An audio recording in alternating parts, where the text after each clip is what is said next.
Hello guys, ഇന്ന് fathers day ആണല്ലേ.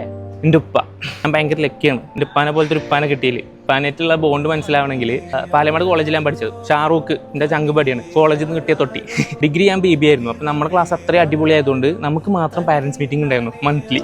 അപ്പം മീറ്റിങ്ങിൽ ഒന്ന് ഇപ്പോൾ തിരിച്ചു പോകുമ്പോൾ ഇതേപോലെയാണ്, ഇങ്ങനെ ബിൽഡിങ്ങും നടുവിൽ ഇങ്ങനെ പോണ സ്ഥലമാണ്. അപ്പം ഞാനിപ്പോൾ ഇങ്ങനെ പോവാം മീറ്റിംഗ് കഴിഞ്ഞിട്ട്. അപ്പം ഇപ്പം മേലെന്ന് കുട്ടികളൊക്കെ മേലെ നോക്കിക്കുക. അപ്പോൾ കുട്ടികൾ അതിൻ്റെ അടിയിൽ നിന്ന് വിളിച്ചു പറഞ്ഞു, സോയിലെ ഇപ്പാനാക്കിയിട്ട് എളുപ്പം വാ, എൻ്റെ കുട്ടിയുടെ വെയിറ്റ് ഉണ്ട്, ഓൾക്ക് എന്നോട് അർജൻറ്റായിട്ട് എന്തോ സംസാരിക്കണമെന്ന്. അതിൽ ഞാൻ അങ്ങനെ നേരിട്ട് ഇങ്ങനെ നിൽക്കുകയാണ്. അപ്പം ഇപ്പോൾ തിരിച്ചങ്ങോട്ട് അതേ സ്വരത്തിൽ അതേ വോളിയത്തിൽ ഇതൊക്കെ എന്ത് കൂട്ടുകാരനങ്ങായി പെട്ടെന്നുള്ളൊന്ന് സെറ്റായി കൊടുക്കുക. കുറേ ആയാലും എൻ്റെ പിന്നാലെ നടക്കണേ, എനിക്ക് എന്തിനാ പറ്റുക എന്ന് വെച്ചിട്ട് ഇപ്പോൾ പോവുകയും ചെയ്തു.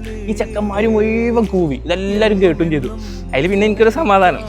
എന്നിട്ട് ഞാനും പോയി ലൈമും പപ്സും കുടിക്കുമ്പോൾ ചോദിച്ചു, ഏതാടാ പെണ്ണ്, എന്തെങ്കിലും ഉണ്ടെങ്കിൽ പറയണം, എന്നാൽ നമുക്ക് തിരഞ്ഞ് ബുദ്ധിമുട്ടുണ്ടല്ലോ എന്ന് പറഞ്ഞു. അപ്പോൾ ഞാൻ പറഞ്ഞു, ഇപ്പം അങ്ങനെയൊന്നുമില്ല, ഞാൻ ഭയങ്കര ഡീസൻ്റാണെന്നൊക്കെ പറഞ്ഞ് അങ്ങനെ അത്രയും ഭയങ്കര ബോണ്ടാണ്. അപ്പോൾ എന്താ പറയുക, എല്ലാ നല്ല ഉപ്പന്മാർക്കും ഒരു ഹാപ്പി ഫാദേഴ്സ് ഡേ എൻ്റെ മനസ്സിൽ നിന്ന് വരുന്നു. എല്ലാവരും പറ്റുന്ന പോലെ ഓലെ ഹാപ്പി ആക്കാൻ വേണ്ടിയിട്ട് ചെയ്യുക. ഓർക്ക് ബദലായിട്ട് വേറെ ആരും നമുക്ക് കിട്ടൂല. 4 വർഷമായി ഇപ്പോൾ ഞാൻ ദുബായിലെത്തി. കൊല്ലത്തിൽ 1 മാസത്തെ ലീവിന് ഞാൻ നാട്ടിൽ പോകുമ്പോൾ ഞാൻ ശ്രദ്ധിക്കലുണ്ട് ആ മാറ്റങ്ങൾ. അതായത് ഇപ്പം എൻ്റെ മീശ നിരച്ചു തുടങ്ങിയിരിക്കുന്ന കാര്യങ്ങളൊക്കെ.